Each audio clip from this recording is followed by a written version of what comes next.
ఇంత ధనం తెచ్చాను అంత ధనం తెచ్చాను చెప్తున్నారే, నేను మాత్రము మీకు ఏమైనా లోటు చేస్తాను చెప్పండి. తనకు కలిగినదల్లా ధారమోచిన వ్యక్తి సీతాపతికి స్వస్తి చెప్పినాను. యథార్థమే. మెచ్చి ముచ్చట తీరు మేడ కట్టిన పోలిసెట్టిని పారదోలినాను. అది నేను వాస్తవమే.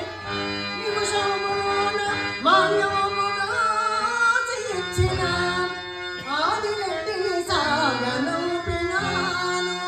నేను కాదన్నానా? కోరినా ఏమండి నే కోరినా